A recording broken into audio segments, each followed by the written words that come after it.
어버이 주일입니다. 한 천사가 하늘에서 내려왔습니다.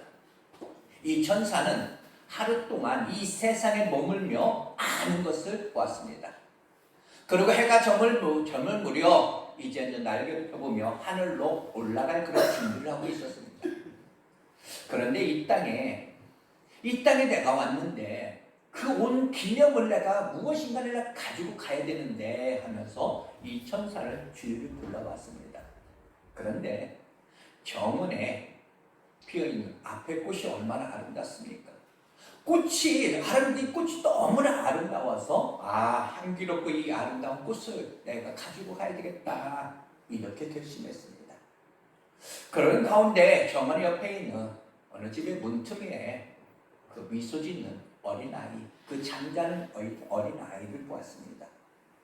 그 아기의 그 미소는 이 꽃보다도 더 아름다운 것으로 느껴졌습니다. 그래서 저것도 내가 가져가야 되겠다 이렇게 또한 결심했습니다.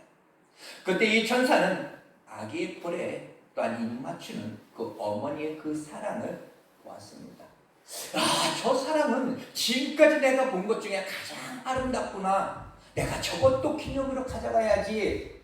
그래서 이 천사는 3가지의 보물을 가지고 하늘로 올라갔습니다. 하늘로 올라가서 보따리를 딱 풀었는데 꽃은 다 시들었고 아기는 이제 세차게 울고 있었습니다. 그러나 우는 아이를 달래는 그 어머니의 아름다운 사랑은 여전했다라는 겁니다. 이 세상에서 하나님의 사랑을 가장 많이 담고 하나님의 사랑을 많이 빼어난 그 사랑, 바로 그 사랑은 어머니의 사랑이더라. 그래서 하나님은 모든 사람 곁에 있을 수 없으므로 대신 어머니를 이 땅에 우리에게 보내주셨다 이렇게 말을 합니다. 오늘은 어버이 주일입니다. 우리를 낳으시고 기르시는 부모님의 한없으신 그런 은혜에 그 은혜를 되새기는 그런 주일이 다시 한번 됐으면 좋겠습니다. 부모님에게 효도하는 것 어찌 보면 그것은 마땅하다라는 이야기입니다. 1절에 보면 이렇게 말합니다. 자녀들아 너희 부모를 주 안에서 순종하라. 이것이 옳으니라. 오늘 부모는 이렇게 말합니다. 그러니까 이 세상에는 부모 아닌 사람 있을 수 있습니다. 결혼하지 않은 사람은 자식이 없으니까 부모는 될 수는 없습니다. 그러나 이 땅의 모든 사람들이 자녀가 아닌 사람은 한 사람도 없다라는 이야기입니다. 여기 자녀 아닌 사람 누가 있겠습니까? 부모 없이 태어난 사람 누가 있겠습니까? 이 세상의 모든 사람들은 다 누구누구의 어떤 자녀로 태어났기 때문에 오늘 내가 여기에 서 있을 수가 있는 겁니다. 그래서 오늘 본문에 자녀들아 너희 부모를 주 안에서 순종하라. 이 말은 어떤 한 사람도 예외가 되지 않는다는 겁니다. 모든 사람에게 주시는 하나님의 명령입니다. 그러므로 이 자녀이면 부모에게 주 안에서 순종하는 거 이거 반드시 해야 될 일이라는 겁니다. 또한 2절에 보면 공경하라 이렇게 말했습니다. 순종하고 공경하라 이것은 한마디로 오늘날 우리말로 효도하라는 이야기입니다. 이렇게 순종하고 공경하는 일이 어떤 일이라고 했느냐? 성경은 옳은 일이라 이렇게 결론을 내렸다는 겁니다. 옳은 일이라는 말은 공동 번역에 보면 마땅한 일이라고 합니다. 그러니까 우리가 마땅히 해야 될 일, 즉 당연하게 해야 될 일이라는 겁니다. 부모에게 순종하고 공경하라. 이것이 옳으니라 이렇게 했습니다. 당연히 해야 할 일이라 이렇게 말합니다. 그런데 이 당연한 일도 하지 못하여서 오늘날의 사회가 얼마나 어지러워지고 있는지 모릅니다. 우리가 왜 순종하는 것이 마땅할까? 부모님의 사랑 때문입니다. 이 세상에서 이런 사랑, 저런 사랑, 어찌 보면 많이 우리가 말을 많이 합니다. 별 사랑 다 있습니다. 그러나 부모님 사랑만큼, 부모의 그 사랑만큼 크고 위대한 사랑은 또 어디에 있을까라는 이야기입니다. 여러분, 이 세상에 사랑의 대상 많이 있죠. 형제 간의 그 사랑이 있습니다. 어떤 친구 간의 사랑도 합니다.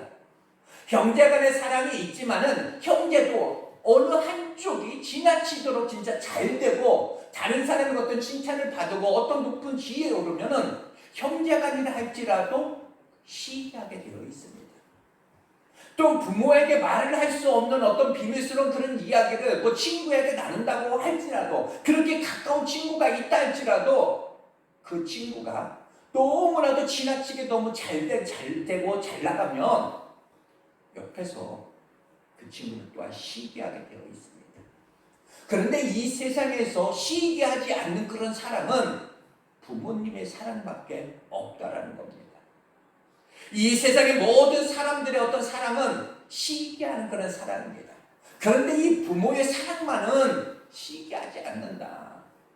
자녀가 잘 될 때 어느 부모가 야, 이놈 봐라, 나보다도 더 위치가 좋네, 나보다도 더 재물이 많네, 나보다도 뭐 더 인기가 많네, 좀 밟아줘야지, 이렇게 생각하는 부모 있을까? 자식을 쉬게 해서 못되게 하는 그런 부모가 이 땅에 어디 있을까라는 이야기입니다. 이 세상에 시기하지 아니하는 그런 사랑, 진짜 잘 되기를 바라는 그런 사랑은 바로 부모님의 그 사랑밖에는 없다라는 사실입니다. 그렇기 때문에 부모님의 사랑은 이 세상에 가장 잘 되기를 바라는 사람 없습니다. 부모는 어떻게 하든지 자식에게 좋은 것을 주려고 합니다. 그래서 예수님은 이렇게 말합니다. 자녀들이 떡 달라, 생선 달라 하면 뱀을 주고 돌을 줄 그 부모가 어디 있겠느냐. 너희가 악한 부모를 할지라도 좋은 것을 주려고 하는 것, 이것이 너희 부모다. 이렇게 말씀하셨습니다. 부모들은 내가 못 먹어도, 내가 못 입어도, 내가 못 배워도 자식만은 잘 되게끔 하려는 거, 이것이 부모님의 사랑인데 과연 이런 사랑이 세상에 또 어디 있을까? 남녀가 사랑을 해서 결혼을 합니다. 결혼하고 난 다음 그때부터 일생 동안 그 부부들은 누구를 위해서, 누구에게 매여서 살아갑니까? 그냥 남편에게 매여서 살아가고 아내에게 매여서 살아갈까요? 일생 동안? 아니요. 자식에게 매여서 살아갑니다. 만약에 우리가 버는 돈을 가운데 이 자식에게 안 쓰고 전부 모아서 혼자서 쏜다고 생각해 보십시오. 아주 편안한 그런 일생을 살아갈 것입니다. 그런데 우리가 버는 모든 어떤 수입의 대부분을 자녀들에게 다 투자하지 아니하는가? 여러분, 기러기 아빠라는 소리 많이 들으셨죠? 자식 공부 잘 시키기 위해서 부모와 떨어져서, 부부가 서로 떨어져가지고 자식과 떨어져서 돈 버는 어떤 기계처럼 이 자식들에게 돈을 보내는 그런 아빠들, 누가 이런 사랑을 과연 할까? 이런 사랑은 부모밖에 없다는 겁니다.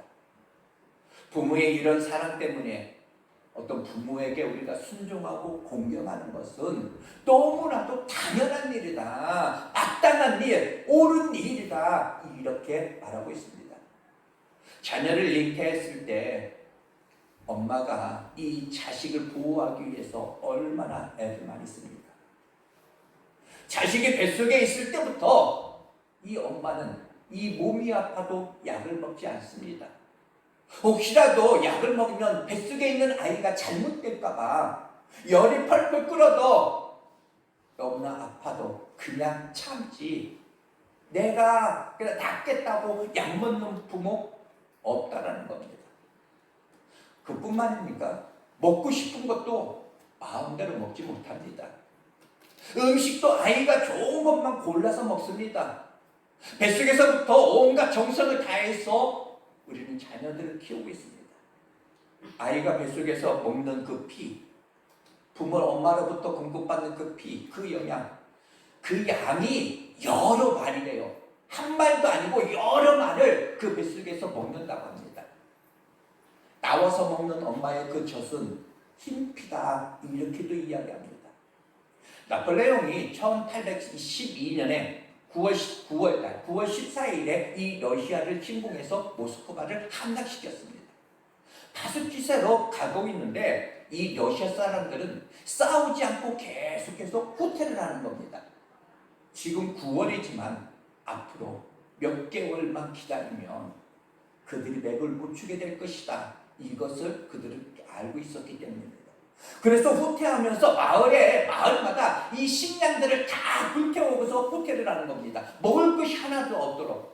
그러니까 이 나폴레옹 이 군대들이 따라가면서 먹을 것이 없어서 그 개월이 이제 2달이 지나서 11월 달이 되니까 거기에 눈이 내리고 날씨가 추워지면서 거의 50만 명이 정도가 군대가 거기서 하사하고 동상 올리고 난리가 났습니다.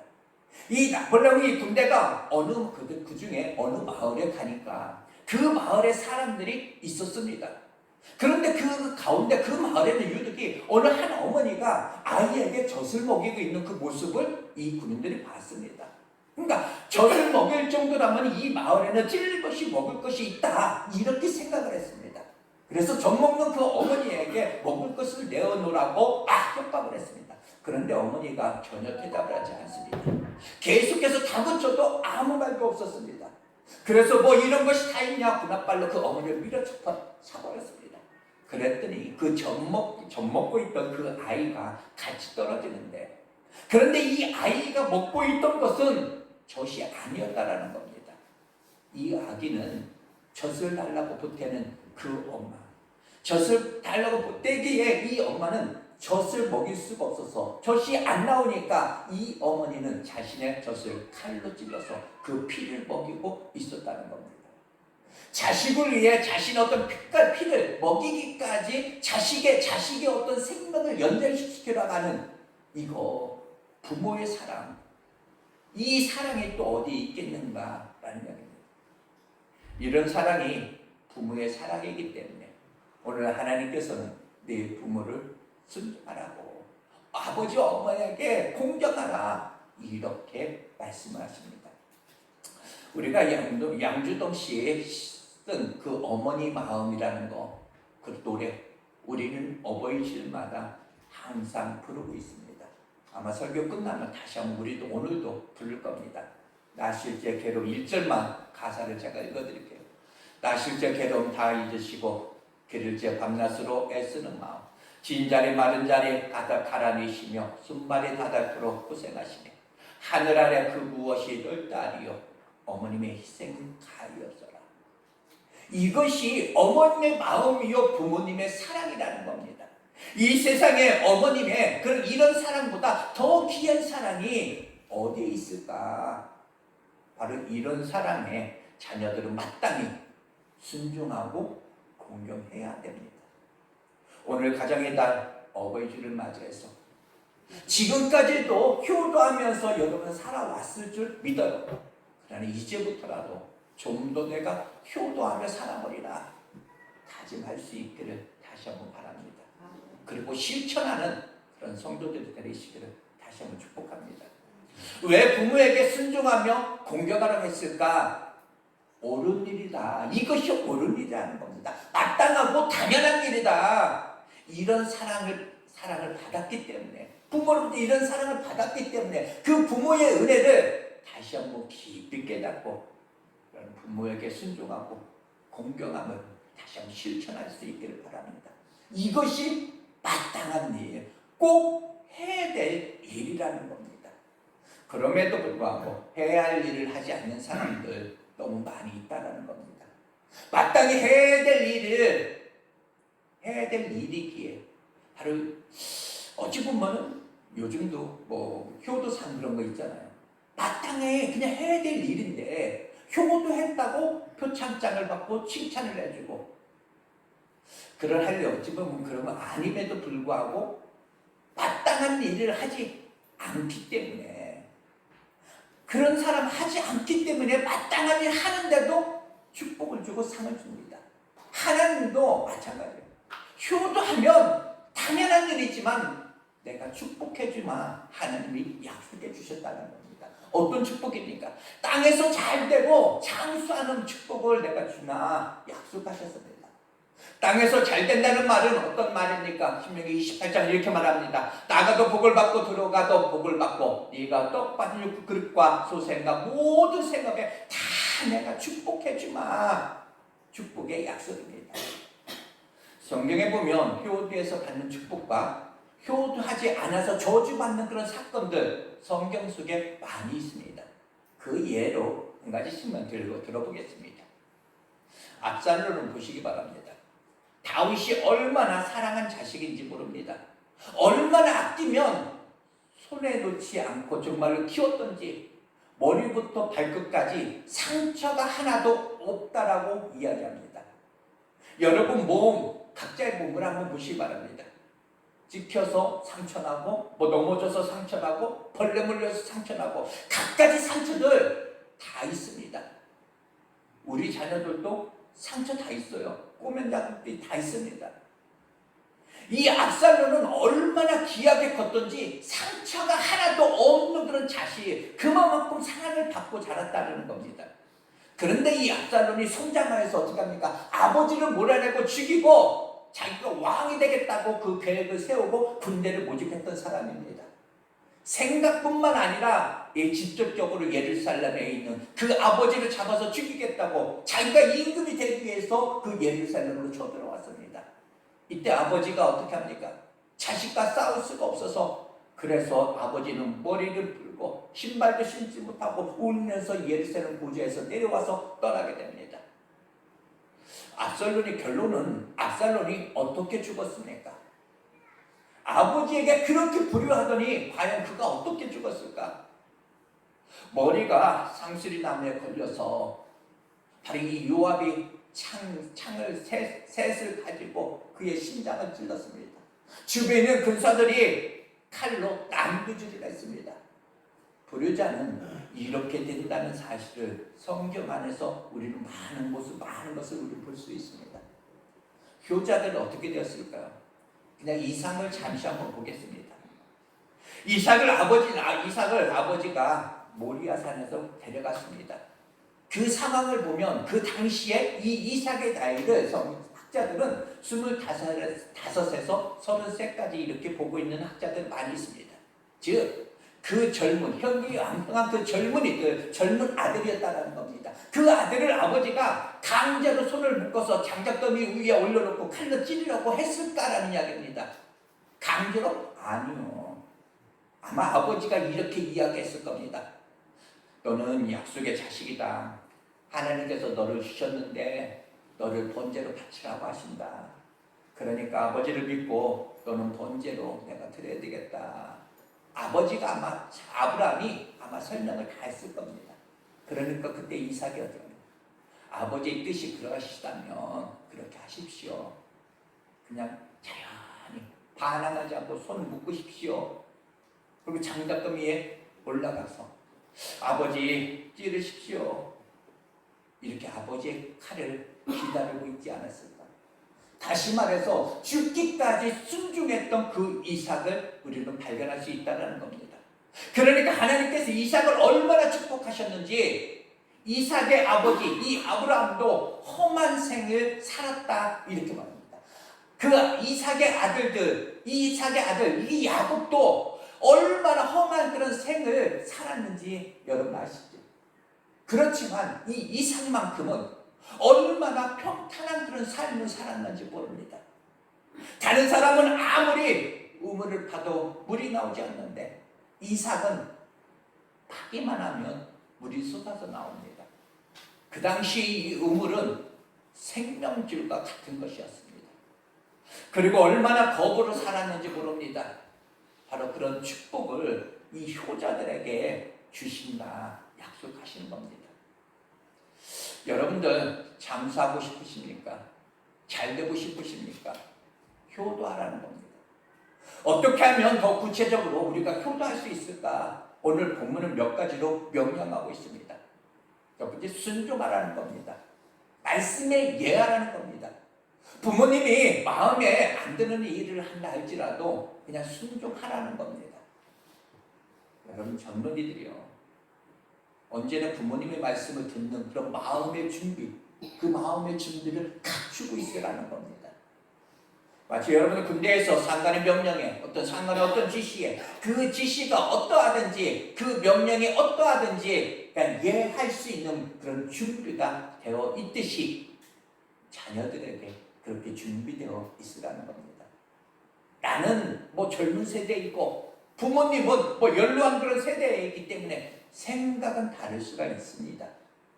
때로는 내 생각이 옳은 것 같고 부모님의 생각이 잘못된 것 같은 그런 어떤 느낌이 들 때도 있습니다.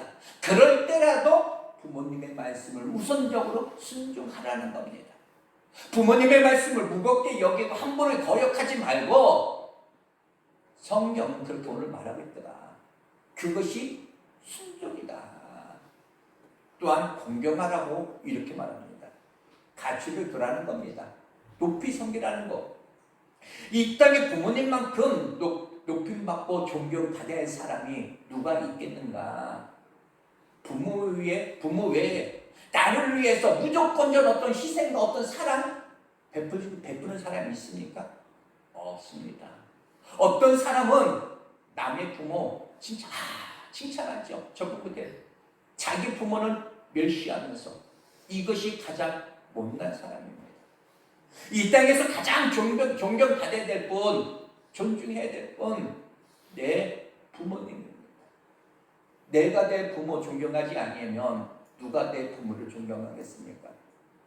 오늘부터 이 세상에서 가장 존경받고 가장 가치 있고 가장 높임 받아야 될 그분은 내 부모님이라고 여러분 다시 한번 생각하시고 말 한마디에도 가장 존경하는 그런 자세를 가지고 대할 수 있는 우리 성도님들 되시기를 다시 한번 바랍니다. 내 부모를 공경하라고 했는데 공경은 어떤 의미입니까? 하나님을 섬기듯 부모를 높여드리는 것이 공경입니다. 부모 앞에서 공손한 태도를 취하고 그를 존중하는 그런 태도. 내가 내 부모를 존경하지 않으면 다른 사람 결코 내 부모를 존경할 수가 없습니다. 자식에게 존경받지 못하는 부모는 다른 사람에게 멸시를 받는다. 이것이 서양 속담입니다. 여러분, 공경이란 자기 부모를 자랑스럽게 여기는 겁니다. 여러분은 여러분의 부모를 과연 자랑스럽게 생각하고 여기고 계시는지. 또한 이 공경은 부모님의 어떤 실수까지라도 덮어드리는 것입니다. 나이가 들고 드시면 지각이 떨어지고 어떤 생각하는 것이 우둔해질 수 있고 움직이는 것도 느려져 실수할 수도 있습니다. 그러나 진정한 공경은 부모님의 어떠한 실수라도 덮어드리는 것, 숨겨드리는 것이 바로 이 진정한 공경이라는 겁니다. 노아를 잠시 한번 보시기 바랍니다. 그 위대한 사람, 믿음의 사람 이 노아, 홍수가 끝난 후에 나이가 들고 긴장이 풀렸던지 이 포도주를 먹고 만취해서 옷을 벗고 다 벗어던지고 누워서 잠을 자고 있었습니다. 그런데 그 모습을 함이라는 그 아들이 와서 보고서 동네방네 다 소문을 냅니다. 어떤 자녀들은 이 부모의 흉거리를 발견하고 자기 형제 자매 가족들에게 다 전화하고 바로 함이 여러분이 그랬다는 게 아니라 함이 그렇게 했을 거라는 이야기입니다. 함이 그랬. 자기 부모가 학대를 드러낸 것을 조롱하고 소문을 다 퍼뜨립니다. 그러나 셈과 야벳은 아버지의 그 하체를 보지 않기 위해서 뒷건질로 들어가서 옷을 덮어드렸다. 나중에 이 노아가 그 사실을 알게 돼서 함을 저주하고 셈과 야벳을 그들에게 얼마나 큰 축복을 내렸는지 모릅니다. 바로 이 진정한 공경이란 부모의 그 실수와 허물까지도 다 덮어버리는 것이 공경이다. 또한 이 공경은 봉양이라는 말도 사용됩니다. 부모의 먹을 거, 입을 거, 그 모든 것, 어떤 살림살이를 돌봐드리는 거, 공급해드리는 거, 이것이 공경입니다. 의식주의 어떤 부족함이 없도록 살펴드리는 거, 이것이 바로 봉양입니다. 중국에 이런 말이 있습니다. 우리 아시는지 아마 아실 것도 같고 중국에 비둘기에는 삼지에 예가 있고 까마귀에는 반유의 효가 있다. 반포의 효가 있다. 이렇게 이야기합니다. 이것이 중국 속담이라고 합니다. 이 말이 뭔 말일까? 비둘기는 나무 가지에 앉을 때 어미새보다 3단계 아래, 3단 아래에 가지 아래에 앉는다라는 앉아서 예를 표시한다는 얘기고, 까마귀는 늙은 어미 그 까마귀를 음식을 날라 공양을 한다라는 이야기입니다. 그러니까 이러한 어떤 미물도 효도할 줄 아는데 인간으로서 부모에게 효도를 하지 않는다면 짐승보다도 낫다고 할 수 있을까? 바로 이 효도는 인간의 당연한 의무입니다. 룻이 바로 그렇게 해서 그 이 룻이 시어머니를 동양했다라는 겁니다. 나중에 이 룻과 결혼한 이 보아스라는 그런 사람, 바로 이 롯에게 그렇게 이야기하지요. 너 빈손으로 네 시어머니에게 가지 말라고. 내 밭에서 곡식 주워가라고. 늘 필요한 양식을 준비해서 시어머니를 만족하고 풍족하게 해드리라. 이렇게 말합니다. 물질로 봉해한 부모를 공경하는 거 중요합니다. 우리의 생각에 노인들이 돈 쓸 데가 어디 있어? 무슨 돈이 필요해? 이렇게 생각할 수 있지만 아니라는 겁니다. 노인일수록 용돈 필요합니다. 여러분 아시죠? 부모님들이 가장 받고 싶은 선물, 그냥 당연히 그냥 뭐니 해도 돈입니다. 돈. 1위가 무조건 70% 넘게가 1위입니다. 부모님들에게 돈을 드리면 부모님들은 그 돈을 가지고 어디다 쓸까? 손자들에게 다시 돌려드리는 겁니다. 그렇더라도 이 자식의 그 마음, 부모님들은 자식의 그 마음을 그냥 기뻐하는 겁니다. 저도 이번에 큰아들한테 그냥 돈 10만 원 받았어요. 10만 원 받았는데 받으면 그 마음이 중요해요. 받았는데 나간 건 얼마냐? 갑절로 나갑니다. 그냥 갑절로 나갔어요. 이게 부모들의 그 마음이 아닐까. 용돈을 가지고 있는 것이 어찌 보면 자신에게 받는 것, 그것이 어찌 보면 드는 거예요. 그러니까 여러분들 부모의 마음을 즐겁게 해줍니다. 또한 그것이 바로 공경이라는 겁니다.